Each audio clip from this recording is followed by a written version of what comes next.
നിറപ്പൊലിമകളോടെ ദീപാവലി ആഘോഷിക്കുകയാണ് രാജ്യം. അത് പ്രത്യേകിച്ച് നമുക്കറിയാം, ദീപാവലി എന്ന് പറയുമ്പോൾ പടക്കം പൊട്ടിക്കുന്നു, മധുരം നൽകിയോ, അങ്ങനെ ഉത്തരേന്ത്യക്കാർ വലിയ രീതിയിൽ സംഭവബഹുലമായിട്ടുള്ളൊരു ദീപാവലി ആഘോഷത്തിലേക്ക് കടന്നിരിക്കുകയാണ്. രാഷ്ട്രപതി ദ്രൗപദി മുർമു, പ്രധാനമന്ത്രി നരേന്ദ്രമോദി, പ്രതിപക്ഷ നേതാവ് രാഹുൽ ഗാന്ധി തുടങ്ങിയവർ ആശംസകൾ നേർന്നു. വിവരങ്ങൾ തേടാം. ഡൽഹിയിൽ നിന്ന് ഡി ധനസുമോദ് വിവരങ്ങൾ നൽകും. ധനസുമോദ്, പ്രധാനമന്ത്രിയുടെയും പ്രതിപക്ഷ നേതാവിന്റെ ഒക്കെ ആശംസകൾക്ക് പുറമെ ഞങ്ങളുടെ രണ്ടുപേരുടെയും ദീപാവലി ആശംസകൾ കൂടി നേരുകയാണ്. അപ്പൊ ഇന്ന് ഹാപ്പി ദീപാവലി ആഘോഷമൊക്കെയാണ് എന്നറിയാം. ഡൽഹി പ്രത്യേകിച്ച് അതിന്റെ ഒരു സെന്റർ കൂടിയാണ്. അപ്പൊ എങ്ങനെയാണ് അവിടുത്തെ ആഘോഷങ്ങൾ, ഒപ്പം ധനസുമോദിന്റെ ആഘോഷങ്ങൾ ഇന്നത്തെ?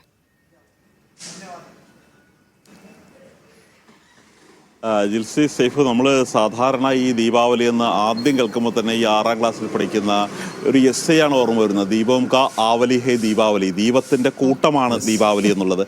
പക്ഷേ പിന്നീട് നമ്മൾ ഉത്തരേന്ത്യയിൽ വരുമ്പോഴാണ് അറിയുന്നത് ഇത് പടക്കത്തിൻ്റെയോ ഈ തരത്തിലുള്ള ദീപം കത്തിക്കുന്നതിൻ്റെയോ മാത്രമല്ല, ഇത് ഇവിടെ വലിയ ആഘോഷമാണ്. കാര്യം ബന്ധുവീടുകളിലേക്ക് പരസ്പരം പോകുന്നു, പുതുവസ്ത്രങ്ങൾ ധരിക്കുന്നു.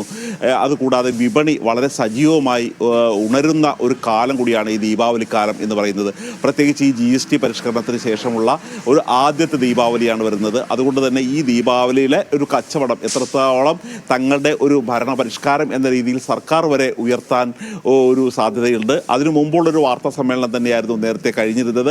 ഏതായാലും ഉത്തരേന്ത്യക്കാർ പ്രധാനമായും ഒരു ദിവസം കൊണ്ടല്ല ദീപാവലി ആഘോഷിക്കുന്നത്. ഇതൊരു 3 ദിവസം നീളുന്ന ഒരു ഉത്സവം തന്നെയാണ് ഉത്തരേന്ത്യയിൽ. കാര്യം ധൻ തേരസ് എന്ന് പറയുന്നതാണ് ആദ്യത്തെ ദിവസത്തെ. അത് മിനിഞ്ഞാന്നായിരുന്നു ധൻ തേരസ്.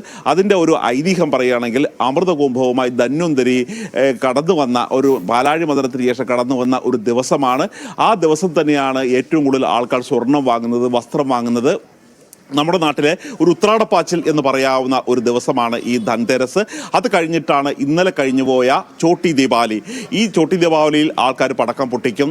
ഈ തരത്തിലുള്ള ബെഡാ ദീപാവലിക്കുള്ള ഒരു തയ്യാറെടുപ്പുകളാണ് നടത്തിക്കൊണ്ടിരിക്കുന്നത്. അങ്ങനെ ഇന്ന് ബെഡാ ദീപാവലിയാണ്, ഏറ്റവും വലിയ ദീപാവലി ആഘോഷം നടത്തുകയാണ്. അതുകൊണ്ട് തന്നെ പലപ്പോഴും ഈ ദീപാവലി കുളിച്ചു എന്ന് പറയുന്നത് തന്നെ കാര്യം ആൾക്കാർ അവരുടെ എല്ലാവിധത്തിലെ നമ്മൾ ഈ കാണം വിറ്റായാലും ഓണം ഉണ്ണണം എന്ന് പറയുന്നത് പോലെ തന്നെ ഈ ദീപാവലി കൊണ്ട് ആഘോഷം കൊണ്ട് തിമിർക്കുന്ന ഒരു ഉത്തരേന്ത്യയായിരിക്കും നമുക്ക് കാണുന്നത്.